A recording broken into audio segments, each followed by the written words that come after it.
Good morning, everybody. Just after 9 a.m. on a Thursday morning, I'm Jane Monreal. Thank you for joining us here on Live Impact News on WCNC+. So the big story this morning around the Carolinas is some weather that is heading our way. Our majestic storm joining us here in the Live Impact studio now. We're talking impact weather, severe weather, majestic. I know you're busy doing traffic and weather. Or no, you were doing weather earlier. Yes. But anywho, let's get right into it, shall we?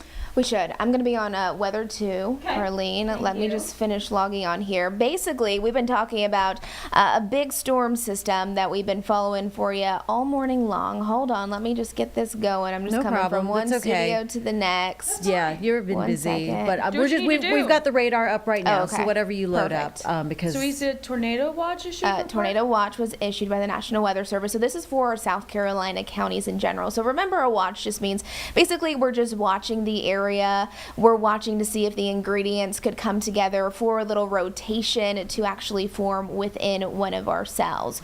Okay, I have a weather tube pulled up now so we can kind of just get into it. This is a really strong cold front, all right? So we've had record warmth over the last couple of days. We've had heat, we've had humidity, a little bit of instability, that storm fuel. Those storms basically have had what they need to form, especially south of us.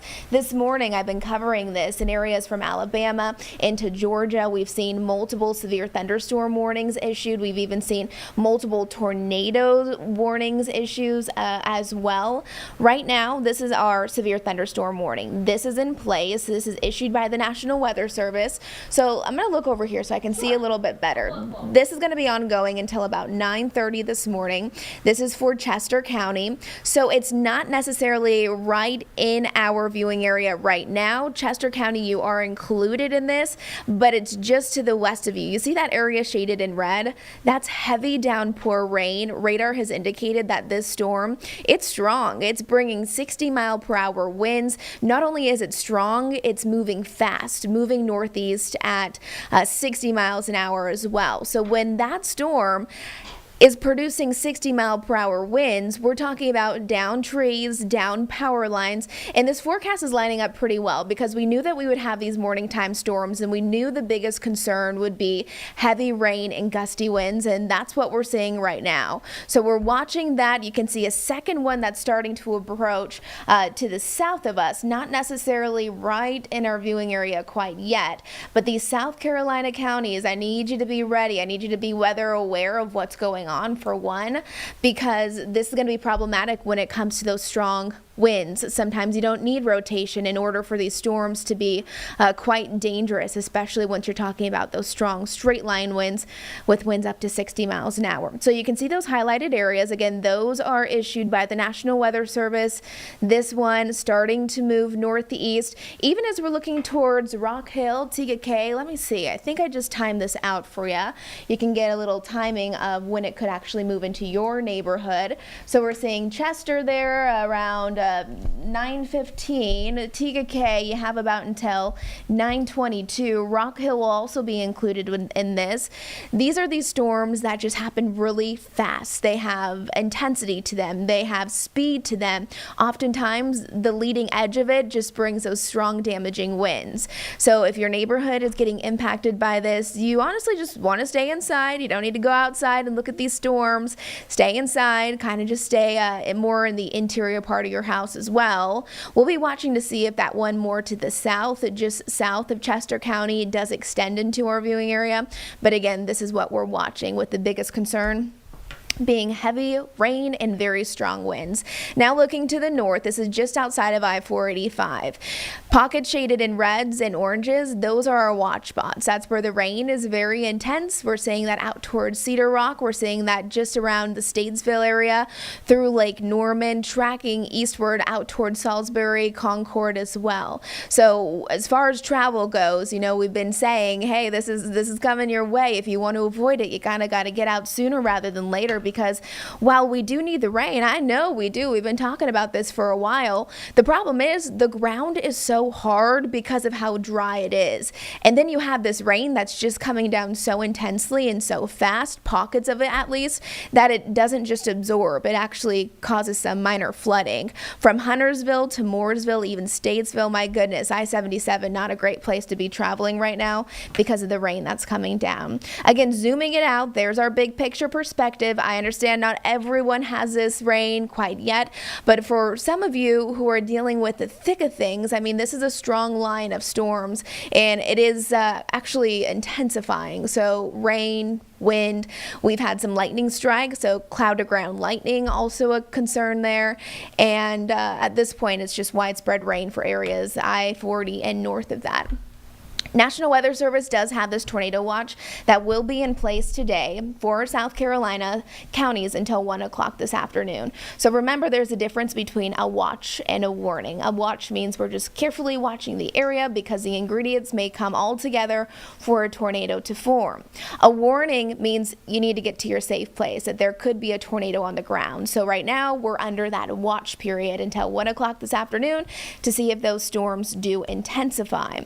Let's walk you through one of our models. So here's what we're seeing around 9-10 o'clock, spot on. We're seeing that line pass right through our area. This is showing 10 o'clock hitting Mecklenburg County. Area shaded in red will be the more concerning spots as far as that heavy rain and strong winds go. That's also part of the area that tornado watch is going to be under.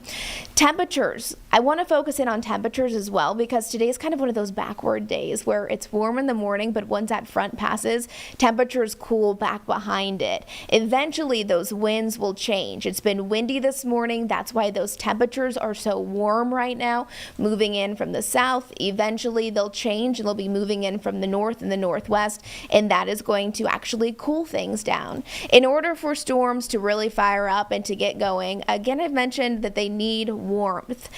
And some of us, we're still holding on to it. We need some moisture. We need some humidity. And that's what our South Carolina counties really have. Let's take a look at some of our temperatures just to see where we currently are at this time, because really it's been odd. It's been a really odd morning where you step outside, it's warm, it's windy, and then I've been telling you, you might want your jacket later in the day as temperatures will fall. So current temperatures, once this gets loaded up, we're currently at 69. Here in Charlotte, 68 in Rock Hill. Out towards Lancaster, you're holding on to that warmth as well. Notice that front coming in from the northwest. It's already bringing with it rain. I've been watching our Boone cameras, our Blowing Rock cameras. Rain has been coming down. It's just that cold rain with temperatures into the 30s. Then you look over towards Charlotte, it's 68 degrees. So we're definitely dealing with the warmth that we need. Throughout the rest of our day today, I'd say by about noon, 1 o'clock in the afternoon, things are going to start to calm down just a bit, but again, our eyes are definitely on some of those just isolated cells that quickly just pick up intensity.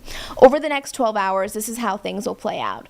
Warmer temperatures now, continue to get cooler and cooler, cloudy conditions, rain showers should be just about done and over with as we're heading through our midday show, especially by the end of it, noon, 1 o'clock, and then the big story will be the cooler conditions back behind it. Now, I know many of you have been loving the warmer weather. I know I have. It's been really nice, but tomorrow you'll be pulling out your winter coat as temperatures fall into the mid-30s.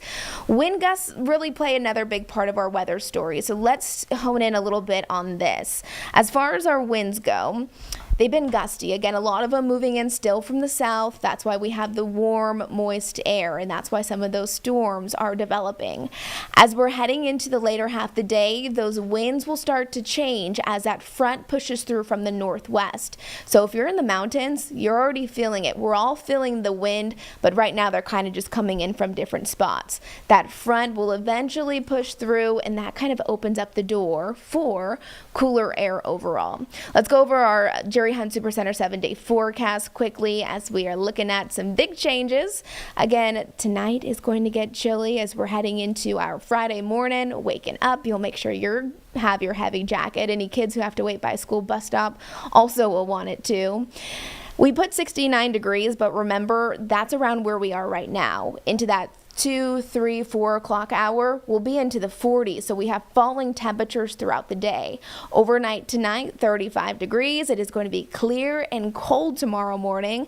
Sunny skies, 65, so at least our daytime highs will rebound nicely. Saturday and Sunday, it's going to be beautiful, sunny and 75 degrees. Monday, we'll also have to watch for not just rain potential, but storm potential as well, because the timing of when fronts go through an area depends. It makes a difference. You need the warmth and the instability, and on Monday it seems like the timing of that could cause some issues. Then Tuesday and Wednesday, look at those cold temperatures, 20s and low 30s for our lows, and then high temperatures not even reaching where we should be. We should be at 63 degrees. We've been well above that over the last couple of days. Next week is going to be a cold one. Before I go, let's take one final look at our radar just to see kind of where we are as far as that severe thunderstorm goes, just to be sure that we don't have any new updates.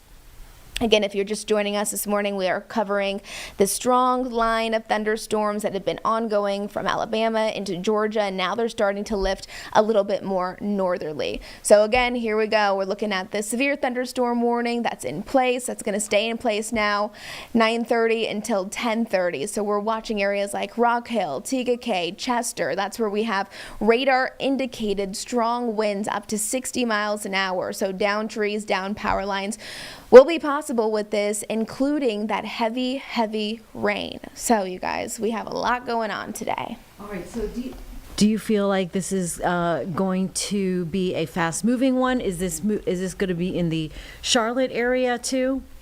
It is moving fast. I mean, these storms are, pretty isolated. It's not like it's a huge widespread event, but it's moving 60 miles an hour northeast. So right now it's just lifting. So I think at this point it's going to be heading towards areas like Rock Hill, TKK, and then I think kind of towards the southern half of Mecklenburg County. So we'll have to watch that over the next hour. Okay, I'm just thinking out loud here, guys, that I don't know if we need to stay with this for a little while longer, as it is a warning. For thunderstorms? For a thunderstorm, or is this, we need a thunderstorm warning? Yeah, we have. So it's been just, it's a severe thunderstorm warning. So the storm is warned. We're watching that.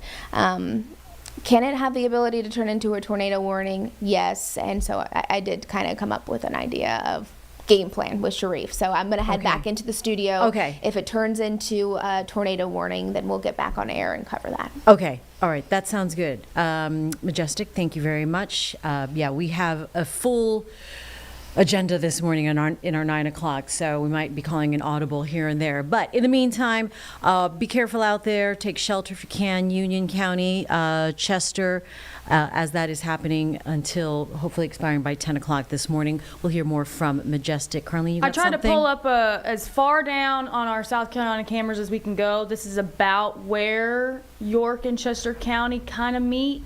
Mm-hmm. You Okay. can see it's gross and gloomy. That's where we're at right now. Yeah, I would Okay. suspect that this thing's This is moving gonna fast. change, So yeah. York County is about to get hit really fast with this heavier rain. So this shot will change here momentarily. All right. honestly. Yeah. All right. Very good. Oh, take it easy out there.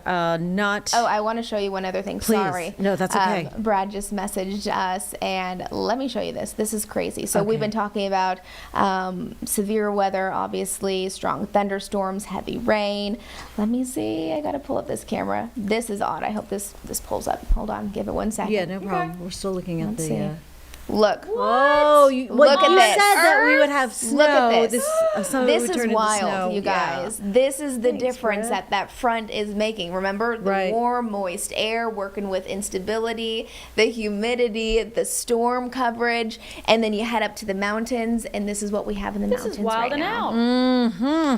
So it really depends on where, you, where are you are. with what's going on. Let me see what Okay, else. good to get some snow there for tomorrow, for the weekend at least. Yeah. The mountain areas. And I saw those temperatures just drop. This is another one that the camera's kind of actually freezing right here. One of our resort cams from Beach Mountain, 30 degrees there. Meanwhile, here in Charlotte, I mean, we're still I got a into the spring dress 60s. on. I What are you talking know. about? We have all our Yeah. flowers and our bright colors on. It's a winter wonderland up there. I know. I walked out with no jacket this morning, knowing that it was going to get colder Right. as the I day have my wears jacket on, too. but nothing like this Good in Lord. Beach Mountain. Oh, So boy. a tale of two different forecasts. Yeah, no that's for kidding. sure. All right. Yeah, but this continues to be the biggest concern. And in areas in Alabama and Georgia today, multiple tornado warnings were issued this morning from the same line that we're watching now. So it's kind of just lifting northeast. So Okay. we'll see Yeah. how this one goes. Looks like that track. All right, Majestic, thank you very much. We need to take a break here on Live Impact News on WCNC Plus. We'll be right back.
Back here now at 9:18 on Live Impact News on WCNC Plus. Conflict continuing in Iran as our Alice Barr from NBC News is covering the latest from Washington for NBC on WCNC Plus. This morning, an intensifying war within the war over that critical oil route, the Strait of Hormuz. Iran launching new attacks on ships, keeping tanker traffic at a standstill in a bid to drive oil prices even higher. With gas prices here at home up 20% since the start of the war, the U.S. joining dozens of countries agreeing to release 400 million barrels of oil to try to drive prices down. We're going to be doing it very quickly, and then we'll fill it up. We'll fill up our reserves. Pentagon officials telling senators in a closed-door briefing the first 6 days of the war with Iran are estimated to have cost more than $11.3 billion. That according to three sources familiar with the briefing. President Trump sending mixed messages about the war's status. Let me say, we've won. You know, you never like to say too early you won. We won. Minutes later. We don't want to leave early, do we, huh? We got to finish the job. And now new information from a U.S. military investigation into the missile strike on an Iranian elementary school at the start of the war that killed 170 people, mostly children, according to Iranian officials. NBC News has learned preliminary results find the U.S. was likely responsible due to outdated intelligence believed to have mislabeled the school as a military target, according to a U.S. official and three sources familiar with the initial findings. Senate Democrats demanding answers from the Defense Department. It's important that the DOD figures out how did this happen and then put things in place to make sure it does not happen again. President Trump has said he would live with the investigation's findings. In Washington, Alice Barr, NBC News. At 9:20 back here in the Carolinas, measles, the cases are slowing, although there are a couple reported. The health director for South Carolina checking in with this meeting from yesterday. If you missed it, here it is again on Live Impact News on WCNC Plus. Our outbreak investigation to study chains of transmission in school settings. Thank you, Dr. Bell. I don't see any other hands. Actually, I do. Tom? Hi, I just want to follow up on what you said earlier about enhanced surveillance for febrile illness. How would that actually work? Because not all of these fevers are reported to DPH. Suspect measles cases are required to be reported to DPH. So if someone presents with a fever and a rash and other factors in the clinical presentation suggest measles, those are reported to us, and as measles cases decline, we hope to rule out more and more of those as being associated with measles.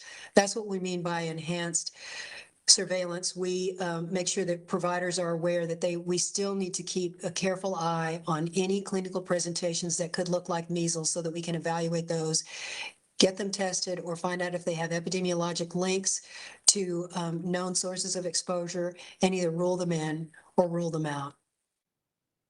Thank you. And Emily?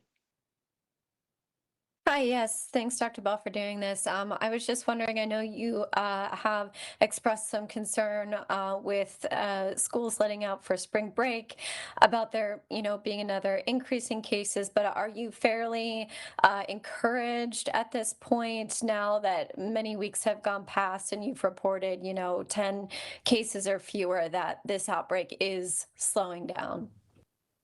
Yes, we hope that we're in a much better position than we were with the risk of exposures prior to the Christmas holidays, because we had more cases circulating in the community at that time.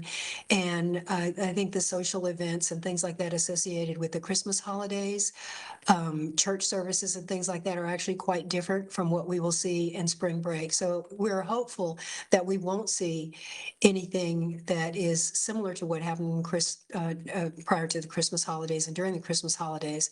But nonetheless, we still have to be vigilant about preventing that potential scenario.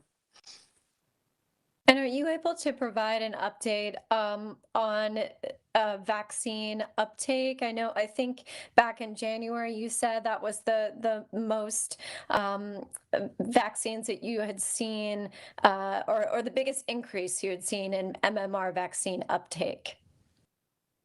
Yeah, so we've been doing the month-to-month comparison for each month as compared to the same month in 2025. We provided updated information at the end of February.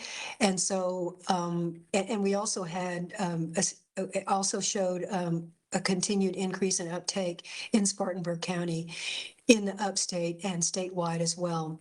And the next time that we'll be doing that analysis will be a comparison of the uptake in March of 2026 to March of 2025. Got it. Thank you very much. And Emily, if you reach out to our media mailbox, I can share those numbers with you. And that Okay, goes for great. anyone else interested in that data. Thank you. All right. And B? Yes, thank you. I'm here with Latino News Network. I'm wondering, Dr. Bell, if you're seeing any particular impact of this outbreak in different population groups across the state. So the outbreak has been focused in the Spartanburg County. We've had a small number of cases anywhere else in the state, and most of them have actually been linked to some exposure in Spartanburg County. So we continue to recognize that this outbreak is really focused in a small and relatively close-knit community in Spartanburg, and fortunately no significant impacts in other population groups or spread outside of Spartanburg County. Thank you. Thank you. And Allison? Sorry, problems getting the mic unmuted. Dr. Bell, can you elaborate a little bit on the kinds of contacts the department has had with schools about having a point of contact? Should contact tracing need to be done over the spring break? Can you share a little bit about what is the request that has been made of schools and what kind of response the department has received so far? We've requested a point of contact that would be able to give us access to information about school attendance prior to the break in spring, and we've prior to the holiday spring break, and we've been receiving steady responses from the school for those points of contact that we'll be able to reach out to should we need to get in touch with the school about who is in attendance, to give us lists of those potential contacts. Thank you. And I'm not seeing any other hands. So with that, I think we will wrap things up. We appreciate everyone's attendance. If you have any other questions that come up later today or later this week, you're always welcome to reach us at media@dph.sc.gov, and we'll be happy to respond there.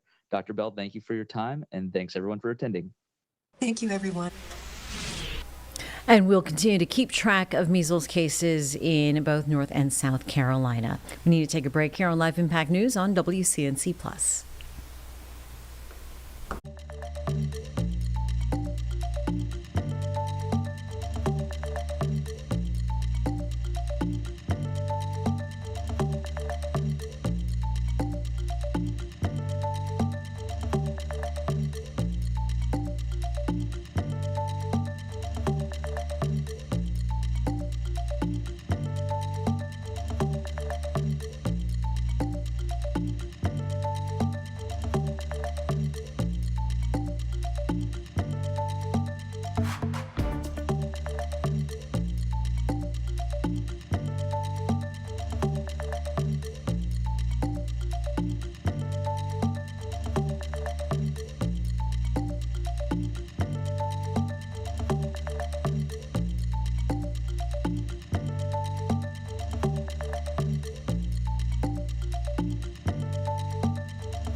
9:28 is the time here on Live Impact News on WCNC Plus.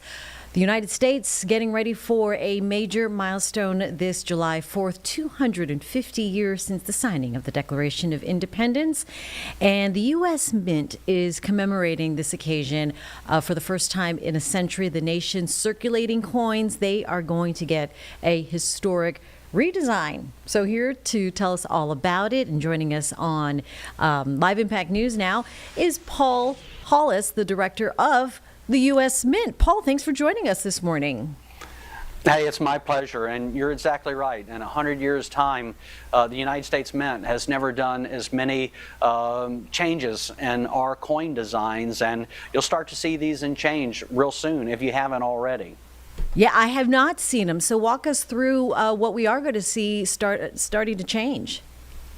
Well, first of all, each of the coins are going to have a dual date, and it's probably reminiscent for many people that remember the bicentennial quarters that you used to find in change. You can still, on a rare occasion, see them today, but the coins that we're producing, instead of having 1776, 1976, obviously, for our semi-quincentennial, they're going to say 1776-2026 to celebrate USA 250, and on all the different denominations.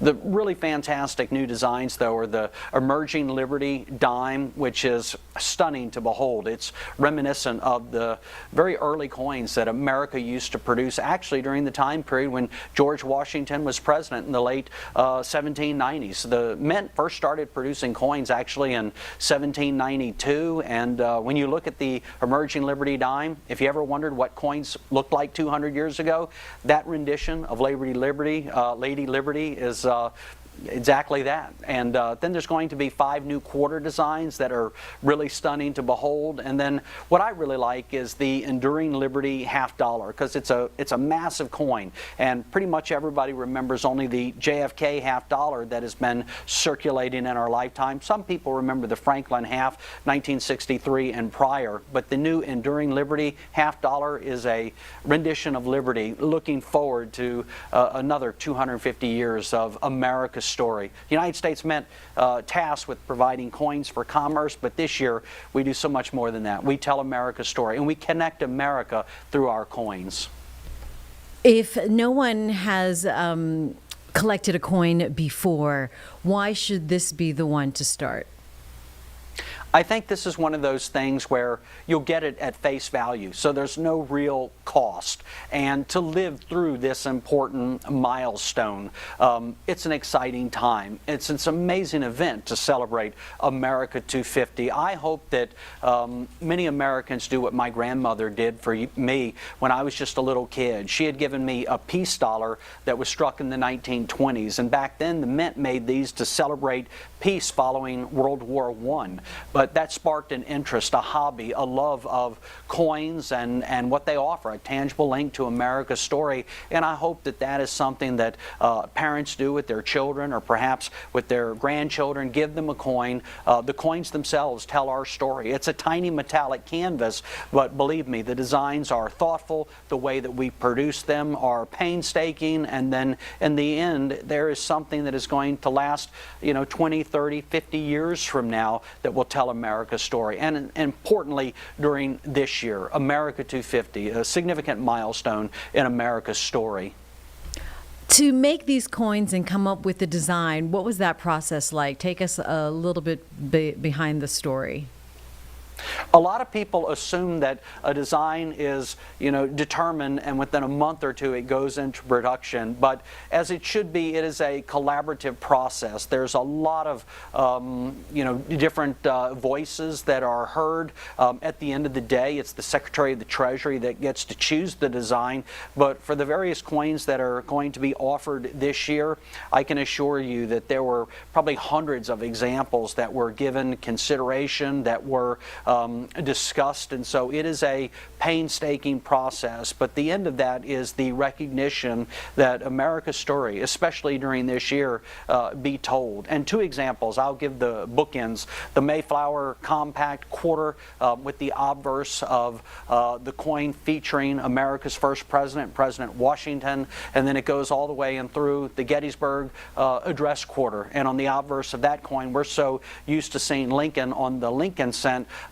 There's going to be a portrait of him that's new and exciting, and it's almost three-dimensional, and it's going to be on the Gettysburg Address quarter that's going to come out later this year. But my hope is people collect all 5 of the new quarters, the new emerging Liberty dime, and the enduring Liberty half dollar. And many of these coins are actually out in circulation already. I know this because everybody takes it upon themselves to text me, them holding coins wherever they find them across this country. And I enjoy that. I think that's kind of cool. Yeah, I was going to say, I'm going to be on the lookout now for the coins, my first opportunity to pay with cash, because that seems to be an issue these days. But anyway, Paul, it sounds like a very meaningful time. We look forward to seeing those coins in full circulation and, of course, 250 years this summer. Appreciate your time. Thank you. And we'll be right back on Live Impact News on WCNC Plus.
At 9:36, back here on Live Impact News on WCNC Plus, we are dipping into a live feed right now out of Washington, D.C. This is the Senate Armed Services Committee hearing taking place right now. They're talking about a budget for state transportation as well as defense authorization for fiscal year 2027 and the defense program. Let's listen in on Live Impact News on WCNC Plus. Single command or service. As I've outlined, these witnesses come before the committee at an important moment for American national security. I thank them for appearing today. I look forward to our conversation. With that, I turn to my colleague, Ranking Member Reed. Well, thank you very much, Mr. Chairman, and welcome, General Grinkovich and General Reed. Thank you for appearing today. Thank you for your service to the nation, and to those who you command, our warmest thanks and appreciation. Both European Command and Transportation Command are deeply engaged in supporting the ongoing conflict with Iran, from enabling combat operations to moving personnel, equipment, weapons, and medical support across continents. EUCOM and TRANSCOM are playing critical roles in sustaining the United States military effort. This conflict is a reminder that modern warfare requires the full integration of every element of American military power, from operational forces, logistical networks, allied basing access, and the strategic mobility that connects them all. General Grinkovich, the convergence of interest among potential adversaries like Russia, Iran, China, and North Korea is of great concern to this committee. There is a recent development that deserves scrutiny. Media outlets report last week that Russia has been providing Iran with the locations of U.S. military personnel and assets for targeting in the Middle East. I'm deeply concerned about this development, especially because the White House has sought to downplay it, and Secretary of Defense has said that he is, quote, not concerned. If this reporting is true, it must be addressed with resolute and vocal condemnation by America's leaders. Our service members deserve nothing less. For more than 3 years, EUCOM has been the backbone of the international effort to support Ukraine in the war of survival against Russia. EUCOM has enabled the Ukrainians to defeat the Russians and defend their sovereignty, while sending an unmistakable message to America's adversaries about the strength of the NATO alliance and the resolve of the United States and its partners. The operational picture today remains difficult. Neither side has been able to secure a decisive advantage on the battlefield, but Ukrainian forces continue to battle bravely, and the Ukrainian people remain steadfast in their resolve. At the same time, the broader strategic context in Europe is evolving. The Trump administration's new national defense strategy outlines a significant shift in how the United States views its role in the European AOR. The administration has argued for a significant reduction in American military engagement in Europe and for European allies to assume a much larger share of NATO's conventional defense responsibilities.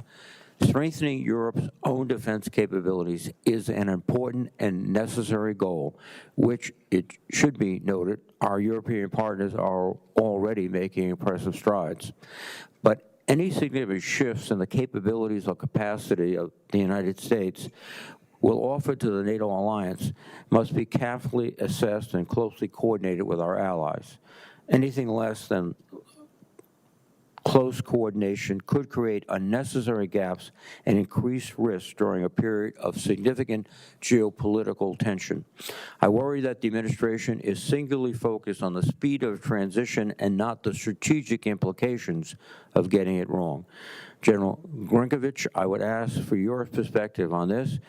Is it your expectation that Europe could assume the majority of NATO's conventional defense burden by the end of this decade? And what risks do you foresee in accelerating such a transition before our allies may be fully constituted to do that? General Reed, TRANSCOM is vital to the ongoing operations in Iran. The success of any military campaign ultimately depends on the ability to move forces, equipment, and supplies across the globe at speed and scale.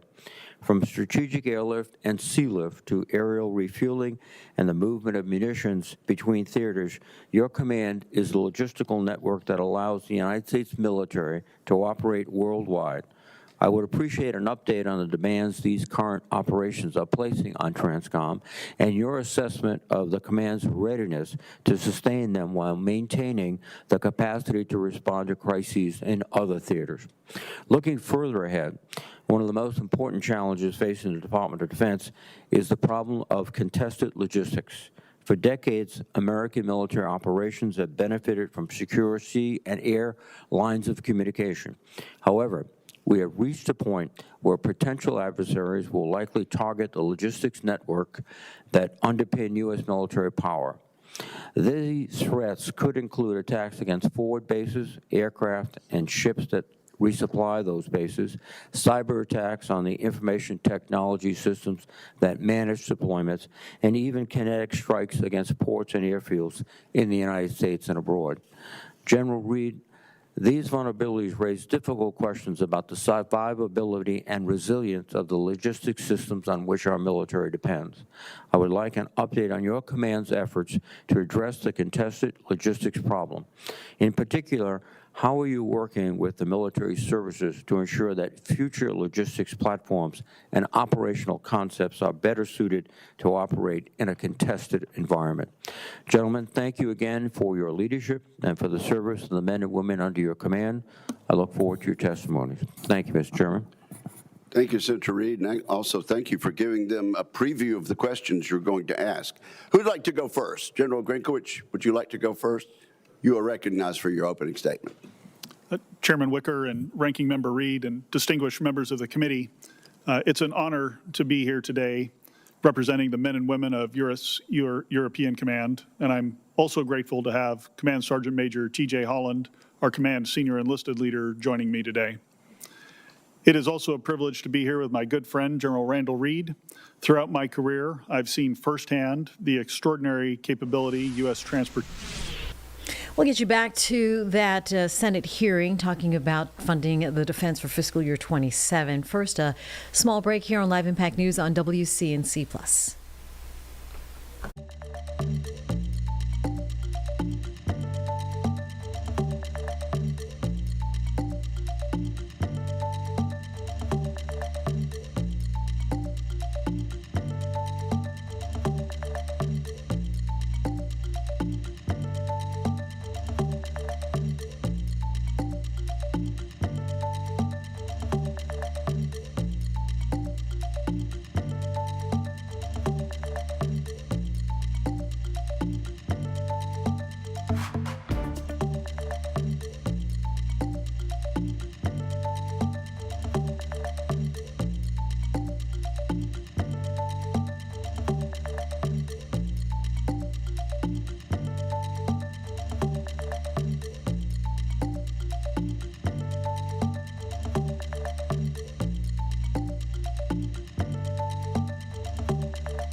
At 9:46 here on Live Impact News on WCNC Plus, I'm Jane Monreal.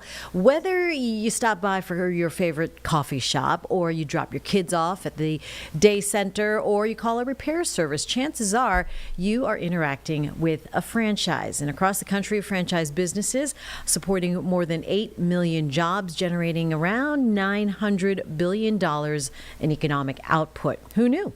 A brand new report breaking down these numbers and how we are doing in the Carolinas and what to expect. Joining us this morning on Live Impact News is Matt Haller, the president and CEO of the International Franchise Association. Matt, thanks for joining us this morning, first of all. Thank you, Jane. Good to be here. Thank you. So what's the takeaway here on this report breaking down how we're doing? Well, North Carolina and the Carolinas and all throughout the Southeast, it's a great growth story for the franchise model. And what that means ultimately is, yes, brands are growing in the Carolinas, but local entrepreneurs are going into business, as we say, for themselves, but not by themselves, because that's really the magic of the franchise business model, is you get the power of the brand and the support of marketing and operations and technology, but you are in business for yourself, right? You are the employer in the local community. And that's a great thing. Some of the sectors that we're seeing growing faster than others this year are child services, commercial and residential services. Pet care is really a great area of franchise growth that we're seeing with so many Americans, adding pets to their families in recent years. And the fitness and salon industries are also doing quite well as well. So North Carolina is number 5 in the country in terms of our state ranking for franchise growth for 2026. And we're going to see, a significant amount of new locations. There's 31,000 in the state today. You're going to add over 640 locations according to our forecast this year. 330,000 employees work for franchise businesses in the state, and we expect to add over 7,000 new employees this year. And that's a $34 billion economic impact to the state of North Carolina. That sounds very exciting, very encouraging. The report also singles out a lot of young people. Why is this group getting into franchises, and what's so important to this group that they see in investing in a franchise? Yeah, I think for really anybody that's thinking about getting into franchising, it's about taking control of your own destiny, right? Alternative forms of wealth creation, of which franchising is one. It can also be an alternative form of, a 4-year college degree and going and working for the man. Increasingly, there's an entrepreneurial streak amongst America's youth, and I think that's something that we're seeing in interest in the franchise model, and it's incredibly diverse. People tend to think of franchising, they think of, great North Carolina brands. It's ACC tournament week, so you're thinking about a lot of Bojangles with their sponsorship in North Carolina, of course. But, franchising is 300 industries. So it is, plumbing businesses to hotels to pet care, and each one has, different levels of investment opportunities. So it can seem daunting in terms of where to start if you're interested in this. My best advice is do a lot of research, talk to people that are franchisees. They're not difficult to find through the IFA's website, through places like LinkedIn, and do your homework. It's not for everybody. Other than a marriage, it might be the most important investment and partnership that you enter into over the course of your life. But for people that are at the right place and the right time and find the right brand partner, it can be an incredible way to change the trajectory of your life. One can only imagine how big of a commitment that is, certainly. Matt, and what other trends are we looking at then in looking at franchise businesses? Yeah, I think one of the other trends that we see is, the use of AI, right? It's changing everybody's lives.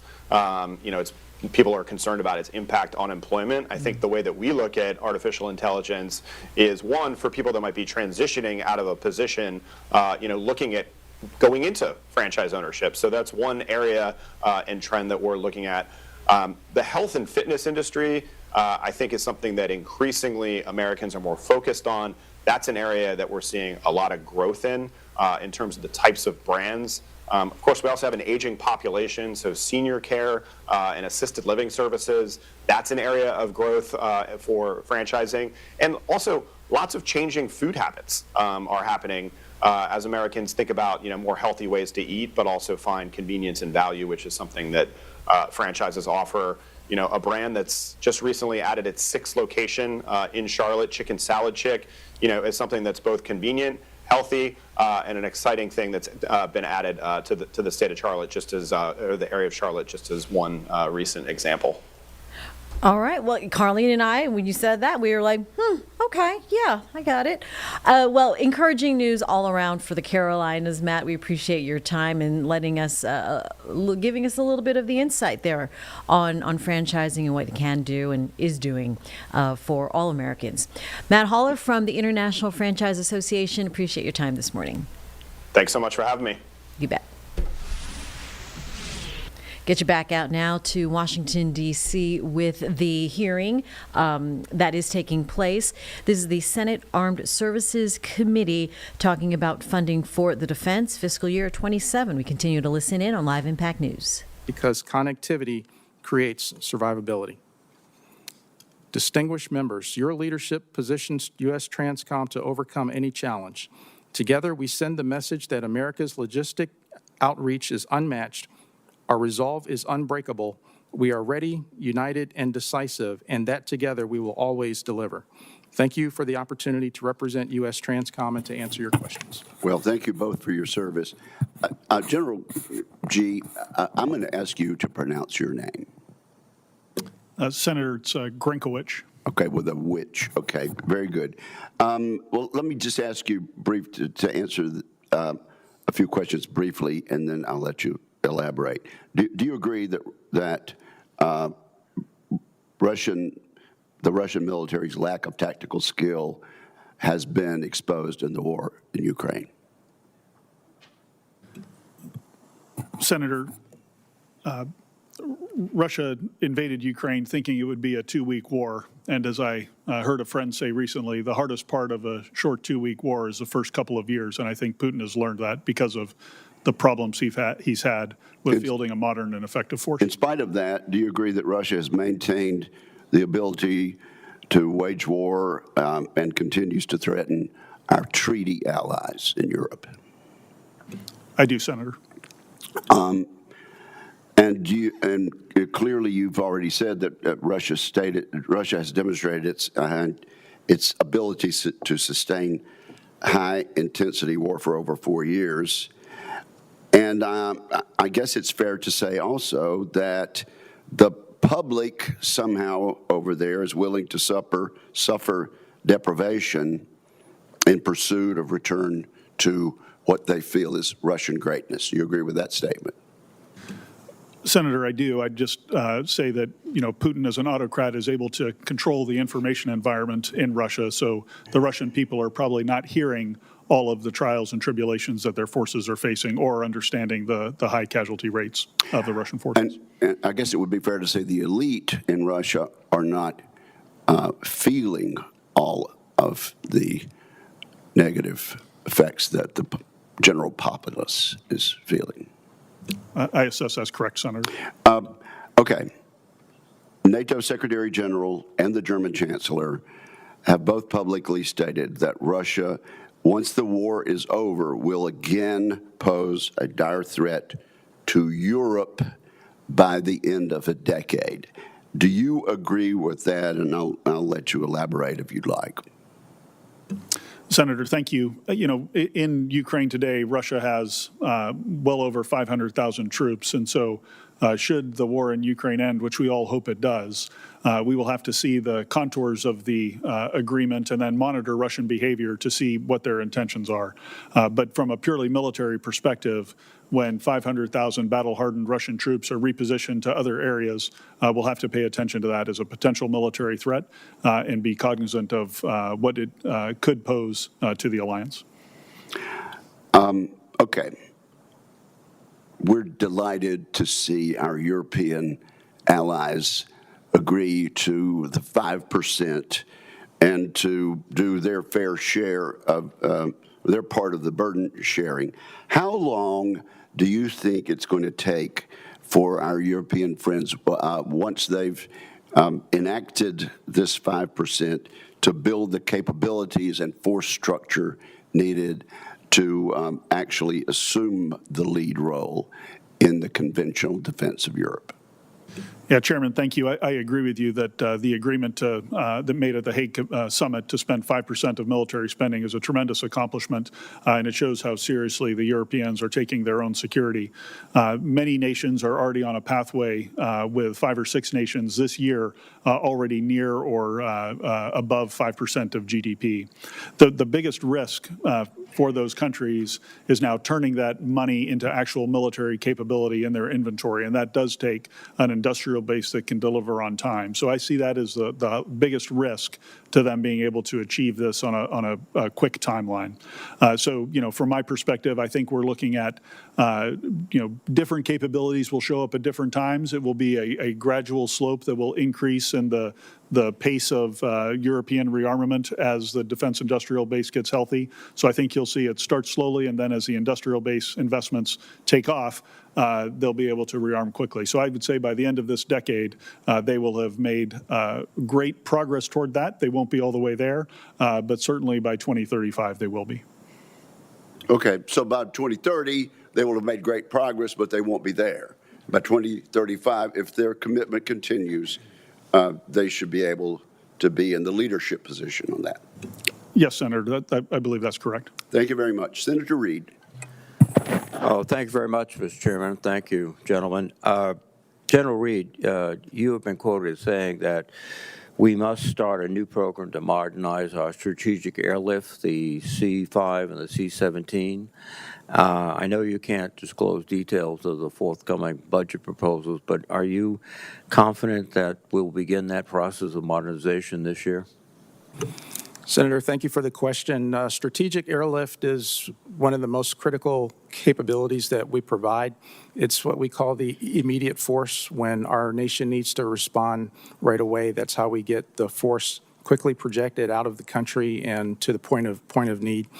The challenge here is that for the capabilities that we need in those aircraft, it takes a long lead time to design and actually deliver the aircraft.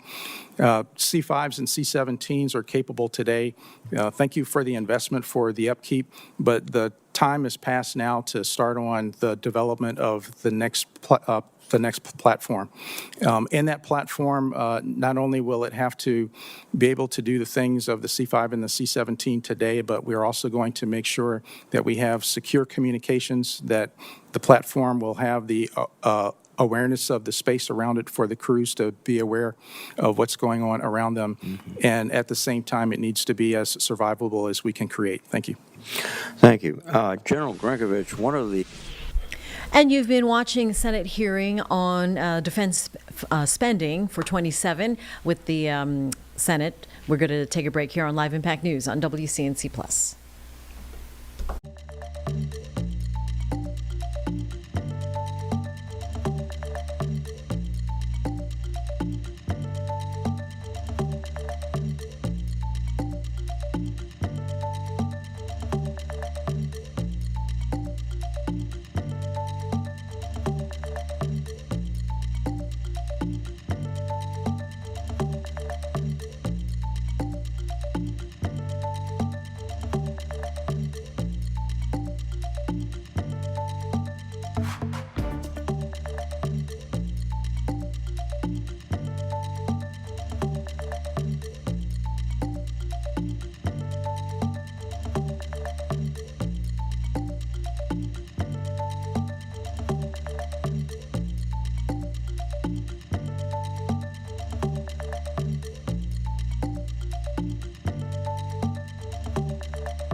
Just after 10 a.m. here on a Thursday morning. Looking forward to the weekend on Live Impact News on WCNC Plus. And taking place this weekend is going to be a rugby tournament. And that's very exciting because you know what? Youth rugby is gaining ground here in North Carolina. One woman leading the charge, Connie Colson, is the president of the North Carolina Youth Rugby Union, yes. Right? Connie, thank you. Yes. Working to grow this sport, certainly here in the Carolinas, but it's already taking off here in North Carolina. First of all, where are you from? You sound like you're from like rugby motherland. Well, thank you very much for having me here. Thank you so much. Such a pleasure to be here. Thank you, Jane. I was born in Malaysia, to be honest, in a place called Borneo. It is the third largest island in the world, and it is a colonial. It was under the British colony. Therefore, rugby existed already in the 1960s, 1950s. My father played rugby. My brothers played rugby. Yeah, so I was born there, and then I grew up in England. So the exposure to rugby was very much experience in England. However, it wasn't very direct because the school I was at did not have rugby for girls. Oh, only okay. boys have rugby. Yeah. Girls watched and played netball and played hockey. I played hockey and played any other sport but rugby. And so how did you end up here in the Tar Heel state? Well, our family business brought us here. My husband's from New Zealand, Bruce Golson. In fact, I do blame him for my involvement in rugby. He is a gung-ho advocate for rugby. He played rugby. We both coach. I coached the Huskies Girls High School Rugby Club, and my husband coached the Huskies Boys High School Rugby Club. And together we have founded a youth rugby called Falcons Rugby in the Lake Norman area. And we helped fellow coaches to co-found the Charlotte club called the Charlotte Cardinals.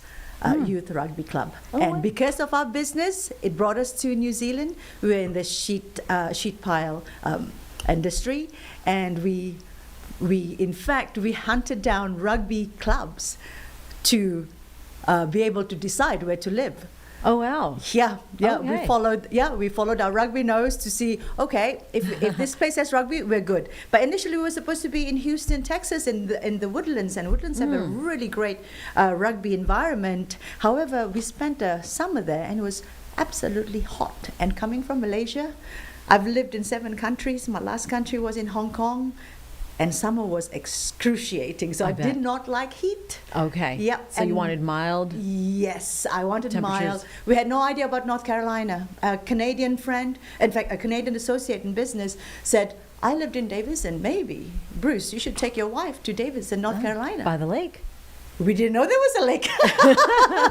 and then we spent 20 days in Birkdale and engaged a real estate agent who took us around the lake, around the area of Davidson and Huntersville and Lake Norman, and we checked out Myers Park, and yes, well, we fell in love. You got a good little taste of the Charlotte metro area between Lake Norman, Lake Life. And so talk to me about the sport, right? American football, born from rugby soccer. Correct. Yes. Okay, and that's pretty much all I know. And I know scrum, and that is a fascinating formation to look at. But the rugby scene here, then, how is it? The youth rugby is growing, and it is growing at a pace that is exponential. When we arrived 6 years ago, and that was COVID year. Yeah. So pre-COVID, almost every school had a team representing. Unfortunately, post-COVID, obviously everything just fell through. And so we are on a reset mission to be able to reach that numbers again, to be able to grow awareness and say, hey, come back to rugby. You know, we would love to have you back. One of the challenges that we find currently in growing the sport is field space, not having enough field space.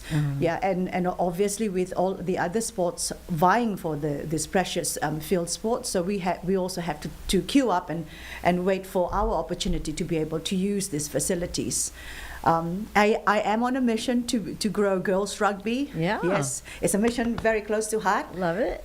Yes, and because I'm coaching a girls' school, so girls' club, so it is something that I want to share to every girls out there to take the opportunity to try something new.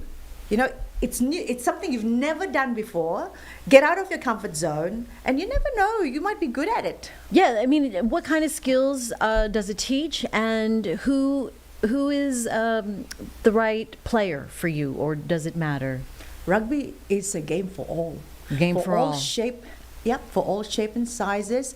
Regardless of your skills, you can have 2 left feet, 2 right hand. It doesn't matter. They look very coordinated doing this drill, by the way. That takes time. Oh, okay. It takes practice. So yes, if you have talents, which will take you a long way, obviously.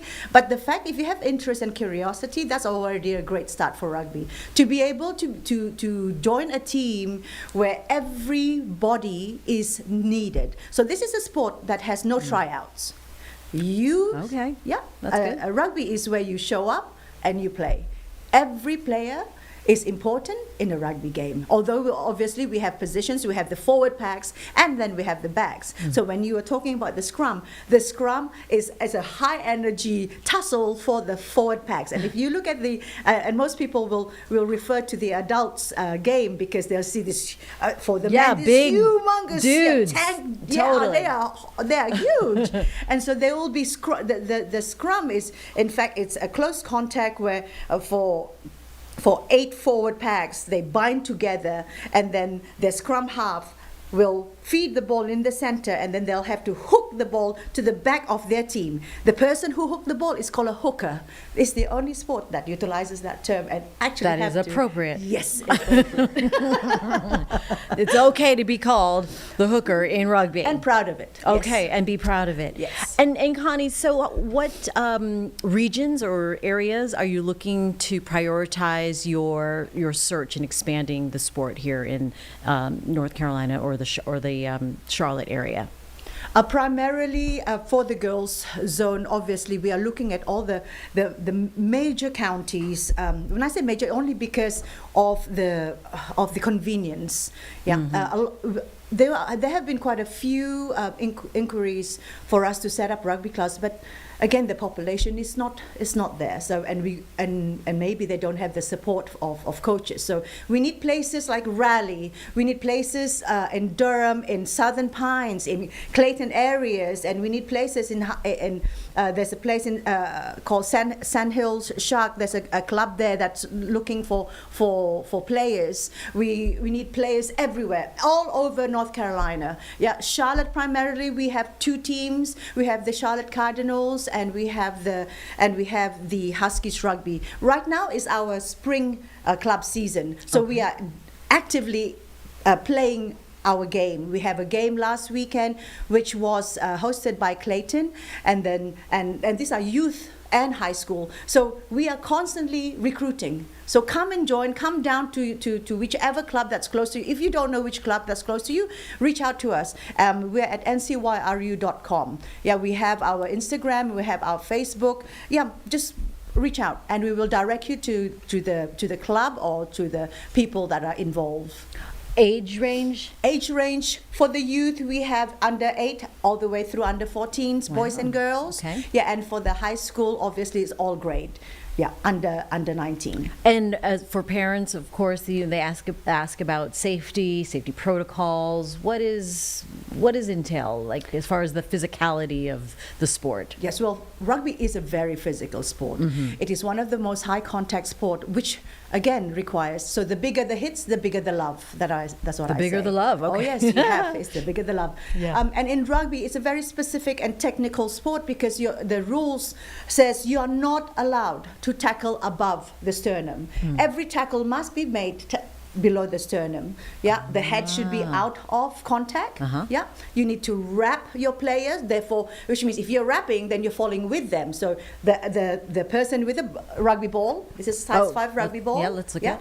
So the size 5 rugby ball, they need to be holding on to the ball like this. And when a tackler comes towards them, the tackler needs to be wrapping their arms around the ball carrier, not up here but below. So this helps towards ensuring safety for the players. And this is a rules that governs the entire rugby community and globally. It's fascinating, and really, I mean, these pictures show kids that start really young. You said under 8, so that's great. If you want to get your kids and students involved in a sport and a discipline and some teamwork. I mean, so many of these values that sports teaches anyway, right, Connie? Yes, correct, yes. It certainly does bring you out of your shell. A team sport really helps hone your social skills to be able to talk to people. It builds up confidence. And again, you don't have to know everything to start. Okay, I'm sold. And parents, a Maybe lot I'll of parents would like to join a rugby game. I know because I'm there on the sideline and I can hear them whispering, wishing that they had, they've had rugby when they were in school. It's not too late. It's not too late. Even if you're a woman of a certain age, okay. All right, Connie, you brought some signs and props and all these goodies. Let's look at this. Oh, what do we have here? We have the I have to show you rugby this. rules. Yes, the rugby rules. Okay. Yeah. All right. Yeah. Great. We can see all that. So- Beautiful. These are kids. Referees are human. Referees are human. That's important. You know, all those not stage parents. What do they call them on the sidelines when they're just yelling at the coach? Oh, I just call them spectators. Spectators. Well-mannered spectators. Well-mannered spectators. You are being respectful. Yes. All right. Volunteers. You're good with volunteers? Yes. Okay. Cool. What else? Yeah. Anything? Yeah. And then the tournament. Oh, we have. I need to show you this. Yeah. That's a little bit bigger. Yeah. This is not a size 5 ball. This is our division winner ball. Wow, So that's every like year, bigger. NC1RU organizes the Carolina Rugby Fest, and this is held. This year it was held on February 28th to March 1st at Matthews Sportsplex. And there's 7 fields, all fully occupied. We have about 89 teams coming from all over the country and overseas. We have approximately 1,777 kids playing rugby over the weekend. Oh. Yep, Amazing. It was fantastic, and the age division was from under 10 all the way through under 14 and high school boys and girls. All right. Anything else we need to know, Connie, before we let you go? Well, parents, I really from another parent. I have 3 kids. Do they play? They play. My 2 boys play. My older boy, Zach. I know, yeah, it's hard to throw that ball. You're gonna break this I'm messing up with the equipment. Okay. Sharif, look away. Look away. Look away. Yes. So you have 2 boys that play. Yeah, I have 2 boys that play. My older boy, he goes to Queen's University of Charlotte, and he plays in the rugby team there on scholarship. And my youngest, who plays for the Charlotte Cardinals Red, their team, both of them have their team. The Charlotte Cardinals have won nationals 2 years ago, and was runners up last year. So as a parent, I would like to reach out to other parents out there. Allow your kids to try out new sport, and allow them to be curious. Allow them to make friends through sport. And rugby is a sport that does this. It doesn't discriminate. Regardless of how well you do at school, whatever background. This is a safe platform for children to learn to play sport, and also to learn lessons about life. Love it. Yep, and when you get tackled, you get down, and it's the only sport that when a ball carrier gets tackled, you have to rely on your teammates to come over, to hover over you, to protect you. You have to. So, which is why everybody that shows up on a rugby field is absolutely needed. It's great. Yeah, girls. Yeah, teamwork. Come. Girl power. Come. Yes. Come play rugby. Come play rugby. You can't even toss the ball like this, right? Right. It's like not that one, but you can do don't you this. toss it to the side? Yep. Here, Carlene. Oh gosh. Wait, you can't toss it. It's Not that over. one. No, It's this way. Yeah, so you can only toss.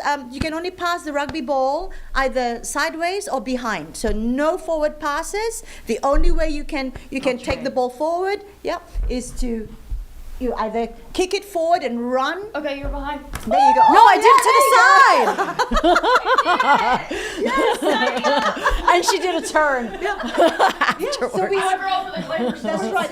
And then to score a try, you have to ground the ball with your hands. Okay. Yeah, not like football where you just run to the end zone or smash it down onto No the ground. smashing. You must ground the ball onto the field. very, very gentlemanly. Gentlewomanly. Well, that's right, gentlewomanly. Yeah. And you have we have 2 divisions of 2 formats of the sport. We have the contact, the tackle rugby, and we also have touch rugby.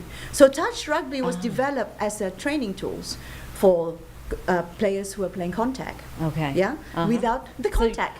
So you can build into contact. Yeah. So we have youth kids that we teach them touch rugby, and it's part of our warm-up drill, and that anyone who's new to rugby can join through that. That's great. I'm sold. I really am. WCNC Rugby crew coming up. Maybe touch is more like, you're on Yes, TV, touch. so touch Yeah, might be more yeah. of the, might be more You know. of the move. Got the money maker. Right? Got to protect that, my eyes and all that stuff. Connie Colson from North Carolina, Youth Rugby Union. The website one more time.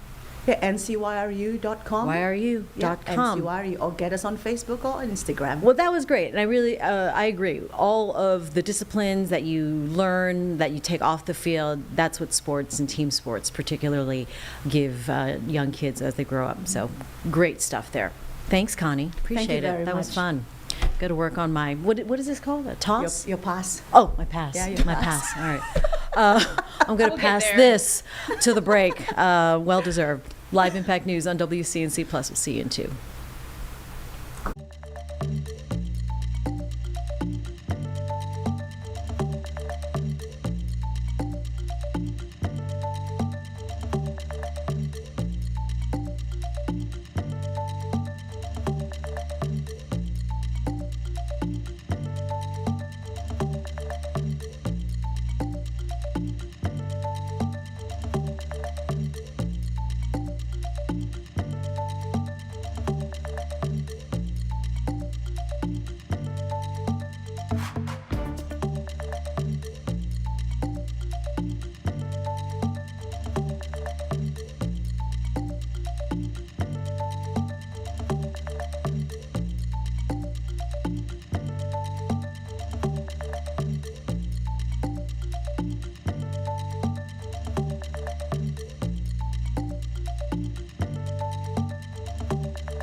Back here now, 10:20 on Live Impact News on WCNC Plus. Get you back out to Washington. Happening live is the Senate Armed Services Committee hearing taking place as they discuss authorizing defense funds for fiscal year 2027 on Live Impact News. Hostility resulted in 5 decades of violence between our countries, the facts of which are well known to American and Iranian citizens alike.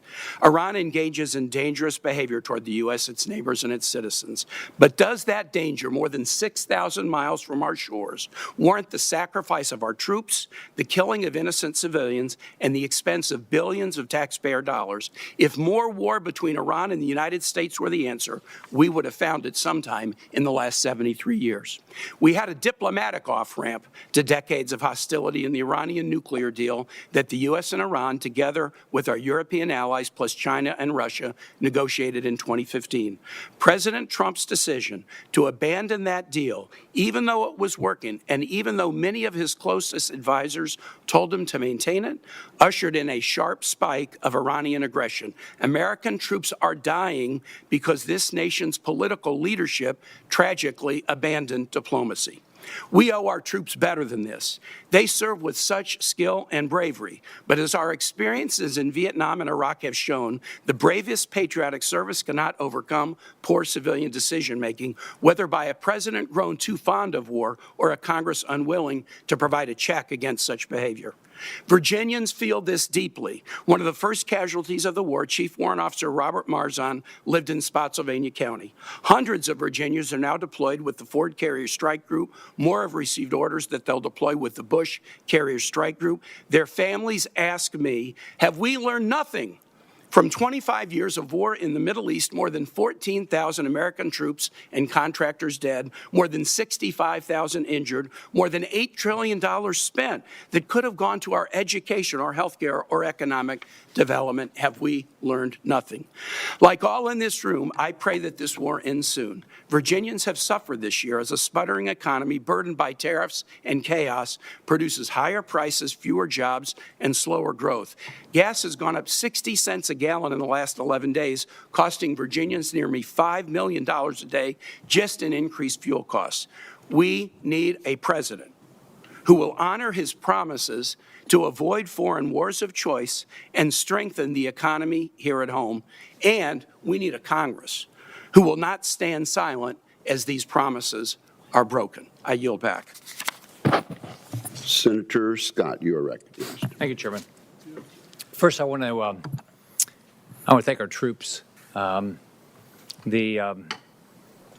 had the opportunity to serve in the Navy at the tail end of Vietnam. Fortunately, didn't have to go to Vietnam, but anybody that puts on the uniform, you have to admire them because they're making the decision to put their life on the line for our freedom. We have a lot of troops at risk right now. I pray for their safety. Unfortunately, we've lost 7 members, 1 in Florida, Cody Cork. I know we have 140 or so injured. I hope they have a full recovery, but the most important thing I think we can all say is we admire what the military has done. We respect what the military has done. We support what the military is doing, and we hope they all come back safely. And the goals of this conflict is that they don't have a nuclear weapon. The goals of this conflict, they don't have the ability to have ballistic missiles that it's going to kill Americans like they've been doing for decades. So I don't think any of us ever want to go to war, but I think we all do respect our freedom and want to keep our freedom. So I want to thank all of our troops for what they're doing. Thank you both for being here. And thank you for your hard work. One of the things I appreciate about this president is he sees the value in putting America first and working with our friends across Europe, Asia, and around the world to ensure peace through strength.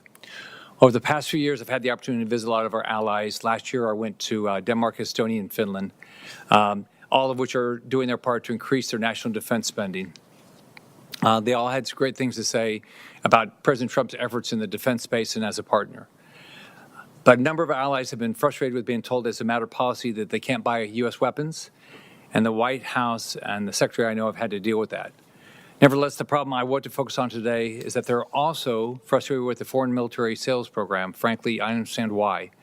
They're facing a defense industry that too often fails to deliver ships and aircraft. I think you've talked about that a little bit. Our manufacturers are not getting things done on time or on budget, or people in the Department of War saying they can't have the weapons that they want. It's forcing them to turn to other countries because they need the weapons now. They're doing exactly what we've asked. They're stepping up their defense spending, but there's not enough American weapons to buy. They want our weapons because they know they're the best weapons in the world. They want to train with us. They don't want to buy other systems, and I know you're working on interoperability, but they want to buy American weapons.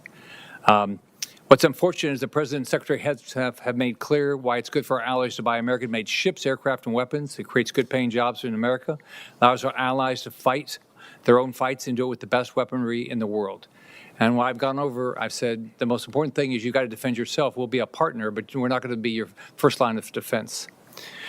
And General Grinkowicz, is it good for our allies to buy American-made planes, ships, and weapons and to train with us? And how does this impact our relationship with our allies, and does it make all our military a better fighting force? Yes, Senator, I encourage our allies to buy American equipment as often as possible. We do make the best equipment in the world. It's the highest end kit in so many different areas, and it does enhance interoperability when they do so. Fortunately, there is action that's being taken here with the America First arms export strategy that the department is working on at the direction of the president, which will move several things out of the very frustrating FMS process that you described, rightly so. I've heard that from allies time and time again, in moving things into direct commercial sales, which will speed the pace at which they can acquire. And then I'd also say that the work that Secretary Feinberg, our deputy, is doing to supercharge the defense industrial base is going to have a big payoff here and help allies get equipped equipment quicker than they would without those actions. When General Cavalli testified before Congress, he told us the current force posture was 5 brigade combat teams and 2 division headquarters. He said it was his advice to maintain that force posture. Is that the force posture the same today? Senator, we have one infantry brigade combat team returned home at the end of last year, so that's the only adjustment that's been made. Okay. Well, first off, I just want to finish by thanking you for what you're doing. I pray all of our troops come home safely. Thank you. Thank you, Senator Scott. Senator Kelly. Thank you, Mr. Chairman. General Reed, everything happening in Iran and the Middle East right now highlights how critical the maritime domain is, not just for our ability to sustain military operations, but for the global economy. I want to drill into this a little bit with you. So first, on March 2nd, while docked at the port in Bahrain, the U.S. flagged tanker Stena Imperative was struck by projectiles that caused a fire on board. Are you familiar with this, General? I'm aware, Senator. Yeah. Thankfully, the crew is safe. One shipyard worker was killed.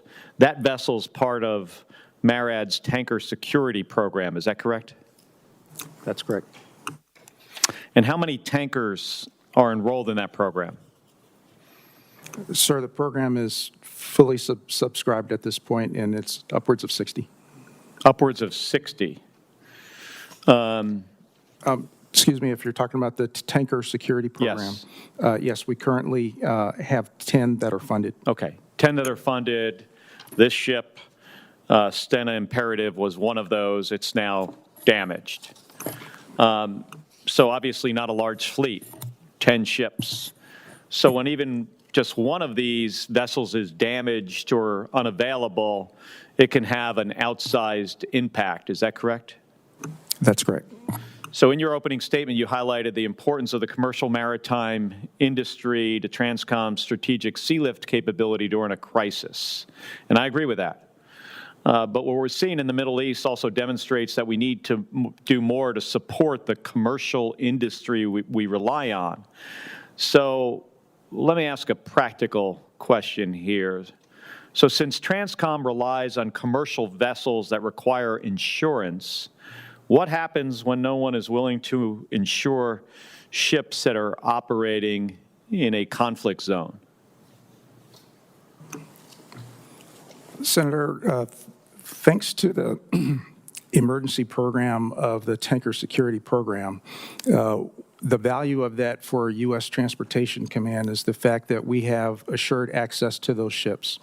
Those ships are committing to serve with us and to partner with us, and we have the ability to employ them in a maneuver scheme in conjunction with the theater commanders. Part of that also drives us to plan with the theaters to make sure that we have force protection with them as well, but to meet the need. We fully understand. Can you explain, General, can you explain the tender security program that you just mentioned? I mean, is this the reinsurance that the President mentioned the other day? Sir, the Tanker Security Program is our U.S. flagships. No. I thought you said something else. So my concern is with the insurance, right? Can these ships in the Tanker Security Program, the 10 ships, which really 9 are available right now, are they without the required insurance because they're in a conflict zone? How does that affect their ability to be used to our benefit? There is a provision for war risk insurance. That program, by and large, is run by the Maritime Administration within the Department of Transportation. U.S. Transcom works with them in conjunction. If that is required, there is a conversation and cooperation that exists between the two of us, and we can recommend the requirement for that, at which time the carriers have the opportunity to apply for the insurance. So do you see this as an issue today, that it's going to be challenging to get some of these ships underway through the Straits of Hormuz because of insurance issues, or do you think there's no problem? Senator, the challenge with transiting the strait really depends on the conditions that exist and actually to make the safe transit. That will depend on the conditions at hand. That will be judged best by the theater commander, in this case, CENTCOM. But once the conditions are set, we'll sail. So no resistance by the ship owners in the tanker security program to sail as soon as Transcom says it's okay? We hold conversations with the ship owners several times a week. There's an information exchange that exists. There's also a forum that we have called the Executive Working Group. In that, we advise them of the situation. We point out to them what's going on. They fully understand the risk, and they also give advice to us in terms of the best way ahead. If I could just have 30 more seconds, Mr. Chairman. So, I think a lot of this highlights, we only have 10 ships in the tanker security program. MSC has a limited number of vessels. Would you agree that our country needs a whole-of-government national maritime strategy so that our maritime transportation system is prepared for crises? When we look at a conflict going across the Pacific, in the Western Pacific, let's say, in the future, with China, are we prepared with our current maritime industry to support a long-term conflict with a near-peer adversary? Senator, I'll tell you that if we were given the task to go today, we would all go. We would all take what we have and we would execute and support the combatant commander and their needs based on what they require. I will tell you that there is a lot of work to be done to strengthen the health of the fleet, to strengthen the health of the workforce. Part of the challenge of that is cargo. Having cargo available will actually drive the overall plan for the demand to build ships, the demand to have the ships, and work to be done by the crews. Well, thank you, General, because I'm out of time, but that's what and that issue is addressed in my Bipartisan Ships for America Act. So I hope to move that legislation forward so you're in a better position to be able to do your job. Thank you. General Reed, have you had a chance to look at the Ships for America Act? Senator, I have. Chairman, I have. You have? Yes, I have. What do you think about it? You got a pretty good suggestion, don't you think? Chairman, there are a lot of aspects in that, and it's incredibly comprehensive. And it does address a lot of things, but it does bring home the fact that we do need a comprehensive approach with comprehensive investment, and we also need to make sure that there's a provision to invite the commercial leaders as well to help us through this. In the end, the fundamental success will ultimately be driven by the amount of cargo, and when we have cargo, that will drive the demand for shipping. We'll find a way to actually construct here, and then we'll actually have the crews because they'll have work to do. Well, thank you for that insight. Senator Sheehy. We're going to break away from that Senate hearing right now because here in Charlotte, a big show is coming here for those who are looking for love in the most unconventional way. So what if love at first sight meant marriage at first sight? That is the premise of this TV show, Married at First Sight. Joining us now is casting director Donna Driscoll. She's joining us live from Los Angeles, so 3 hours behind.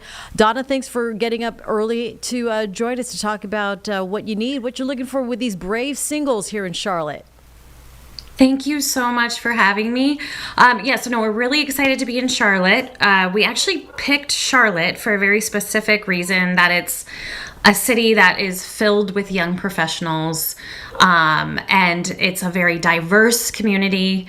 And so really what we're looking for is anyone from the age of in their 20s who are marriage minded. Please keep that in mind, all the way up until their 60s. There's no age limit on the casting step that we're doing, but also for the first time ever in Married at First Sight history, we are also casting LGBTQ plus couples.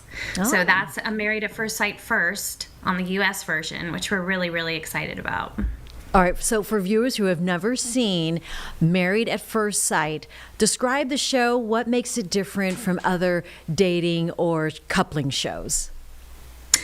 I think the one thing that makes it the most different is that we really do take a deep dive into the compatibility component of the people that we are sending to the altar. And we have experts who are attached to it, who are incredibly valuable, knowledgeable, and really passionate about these couples being successful. And so over the seasons, we've had a lot of success comparatively. We do have, we have families that have been created from this, children that have been created from this, like, Married at First Sight legacy. So the experts really do care about the success of the couple. So it's not a flash in the pan reality show, gotcha type of thing. It's very much centered around finding the love and making sure that those couples that we put together are compatible and will have a good journey. Yeah, I was going to say the success rate seems to hold it, have its own reputation. So that's solid. So for the casting, obviously choosing Charlotte for a reason, like you said. What are you looking for in the way of, who's going to stand out to you on this first impression? That's a great question. I think if anybody, I feel like whenever people look at Married at First Sight, they'll think reality, but it's not. We really look at it as like a documentary. It's the same POV that we really look at Love is Blind as too. It was because we really put the couples together and then we sit back and we watch their journey, right, unfold. But what we're looking for specifically, no matter what age you are people who are truly ready to get married. This is like the most important piece of it all, because it's like it is marriage and it is real, and so we want people who are really going to put in the effort to understand why they were put together, who can also maybe have a high EQ, are healed from past relationships and who've done the work, to like get to a point where they feel like they can enter into a marriage, a long-term relationship, in the best version of themselves as possible. Obviously, gainfully employed is a great thing. Yes. And we also want people who are brave. This isn't for the faint of heart. So it does take a certain amount of courage to take this ultimate leap of faith, is what we call it. And so we're looking for brave singles who are marriage-minded, who kind of have checked all the boxes of what they have going on in their lives. Like, they've got the friends, they've got the love of their family, they've got, they're set up in terms of like what they want their future to look like. They have goals that they're meeting, and all of these things. They're just missing that one piece, which is the love of their life. Oh, wow. That is amazing, because dating can be so hard, right? Even with all the apps. So hard. Yes. We have thousands and thousands of applications, and I would say like every single application, the one thing everybody laments is that dating is incredibly difficult, especially with dating apps. They just make it so it's less meaningful and fulfilling as it once was when you'd have a meet cute, or you meet somebody in the grocery store or something like that. But dating apps make it very hard to keep the fortitude going, Yeah, absolutely. Okay, thank goodness I'm spoken for. Took care of that. Ditto. I know. That's why I love like what we do is like we're helping people. There's three things that can happen. You're going to either find the love of your life, you will meet friends that through the experiment who are going through it with you at the same time with the other couples who will end up being your friends for life because they've gone through this unique experience together, or you'll leave the experiment better informed on how to intentionally date moving forward because you will have learned so much. All right, there you go. For serious, brave Charlotteans or, the Charlotte area, we have a very big area now and such wonderful people here and a lot of people moving here and looking for that, looking to marry and have a family and find their life partner. The process, once they apply, how long does this take to learn that they are on the show, and how long can they expect to be on the show? So they'll find out in summer if there's a match. Okay. So the casting process begins now. It's a long process for a reason, because the compatibility component does take time. So they'll fill out the application. If our team is actively casting right now, we read every single application. And so what'll happen is, if you catch the eye of a casting producer, they'll reach out to you, have a phone interview, then a Zoom interview, maybe another Zoom interview, and then our team will be out in Charlotte to meet everybody in person shortly before those July weddings. All right, perfect. All right, it is quite the process. We thank you. And where should we go to get more information and get that application going? Yes, so our Instagram handle is at Kinetic Content Casting, but you can also go directly to the application site at mapscasting.com. Perfect. Donna Driscoll, looking for you brave souls there in Charlotte, the Charlotte area, wanting to get married, the married-minded. Appreciate your time. Thank you so much. That was fun. Thank you, Jane. All right, talk to you soon. Take care. All right, joining us from LA, early hour, but looking for love, let them know. We're going to take a quick break here. Another guest on the other side here on Live Impact News on WCNC Plus. We're talking travel, what to expect these days with Katie Nastro of Going. We'll be right back on Live Impact News on WCNC Plus.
At 10:46 here on Live Impact News on WCNC Plus.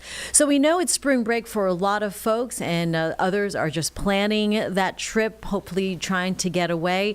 Here in the Charlotte area, the airport putting out notices to have patience because the lines at TSA might be a little bit long because of the partial government shutdown, and with the price of oil going up due to the conflict in Iran. How is that affecting travel airfares as we look towards summer travel? So we needed to bring in an expert, travel expert, Katie Nastro from Going, joining us here on Live Impact News. Katie, thanks for taking the call here last minute. Appreciate your time.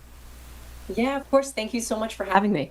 All right, so for the millions of Americans planning to fly out soon, what are we looking at these days? Yeah, unfortunately, we are in I believe it's day 27 now of the partial government shutdown. And what that means is that we're starting to see the ripple effects of what we've seen in shutdowns past, meaning that these TSA workers are now getting a paycheck with a 0 in the compensation portion. So that means they're expected to show up day in and day out without receiving any pay. And that can really take a financial strain on them. And so we're starting to see those call outs occur. And there is no clear directive as to when exactly if and when this is going to happen at your airport. But what we can say is it's starting to happen across the system. And so you need to be aware that this is a possibility. You could expect to see some delays when you get to the airport and you're processing through. So our biggest piece of advice over at Going is, yes, you can download the MyTSA app that will give you historical info as to how long you should expect to wait. But because of spring break occurring across the country, we want travelers to give yourself even more time on top of everything else, because it's going to be busy and because of the shutdown, as well as checking the Charlotte Douglas International Airport website directly, which actually gives you real-time updates, as well as the app for the airport, which I would say is actually a better estimate of real-time updates and estimates, because there are more boots on the ground, and because that MyTSA app is not exactly using real-time data because of what's going on. So biggest piece of advice is checking the airline's website and planning accordingly, but of course listening to mom and dad, giving yourself more time than you think you need. Yeah, we've seen some airports like Houston, I believe, New Orleans, with 3-hour waits just to get through security. I can't even imagine. So good advice there. So then, is this a good time to book flights? People are kind of holding off. What to do? We feel like we're in a little bit of booking the airfare limbo here. Yeah, and great question. And it's one that we've seen pop up across social media, across from our members. And it's really, what you should do now because of what's going on currently geopolitically. So first things first, we want people to understand that this is actually the great time to be booking your summer airfare anyway. So this should really be more sort of a push for people to get on top of it. It's kind of like that final boarding call, like you should be doing this anyway, especially because of what's kind of unfolding. And we don't necessarily know how long this conflict may last. So again, it's just a good reminder that you should be getting on top of this anyway. Now, we haven't seen any crazy spikes in airfare in the way of domestic prices. We have heard of some international airlines already imposing an increase because of the price of oil.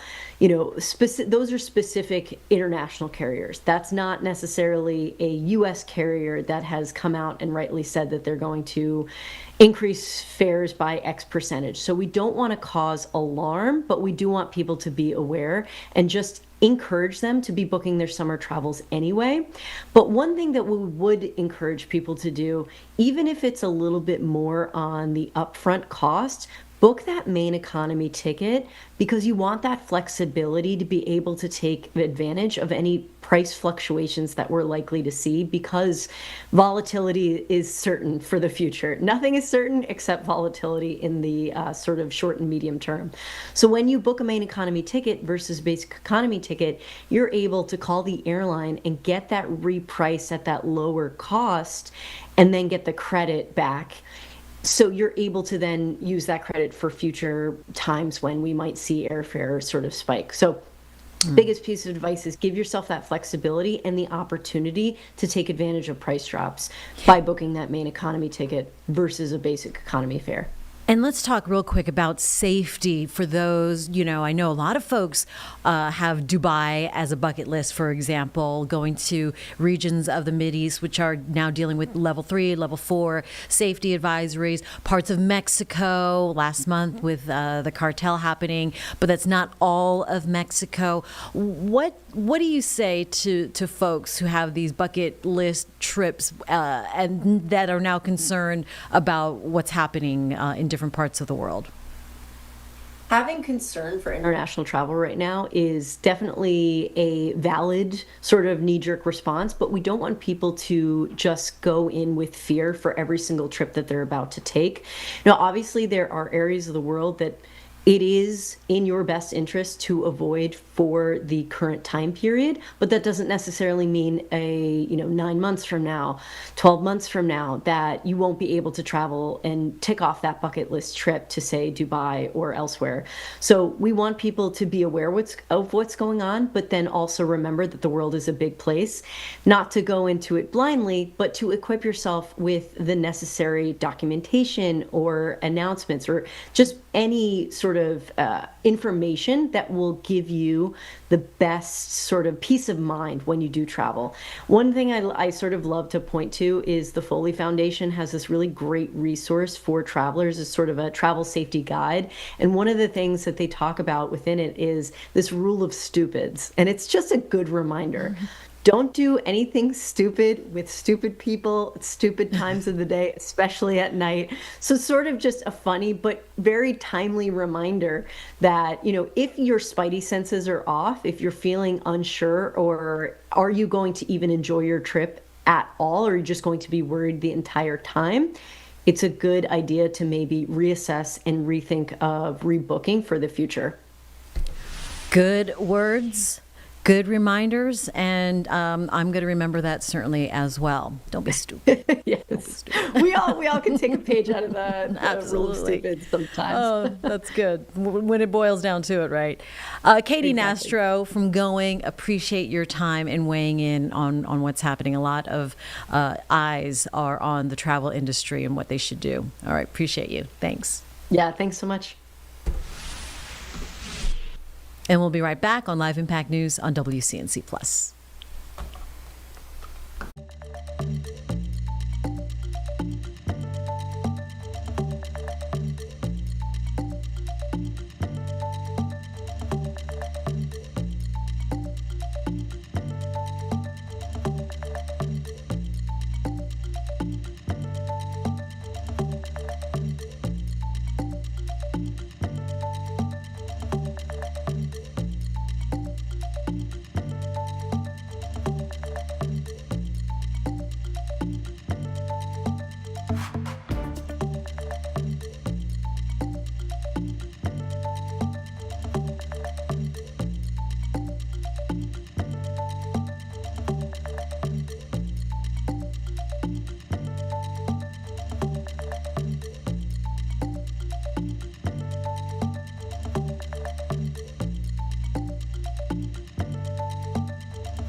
At 10:55, you're watching Live Impact News on WCNC Plus. Our Miles Harris filing a report for us this morning from the Spectrum Center ACC tournament. It's an exciting weekend in Uptown. Here he is on WCNC Plus.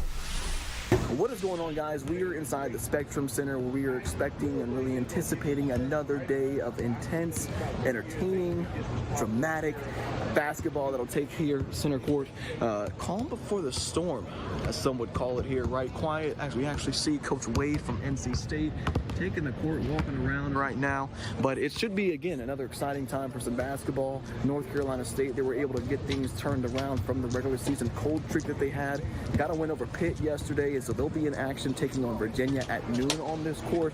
But they're not going to be the only Carolina team that we'll see in action today.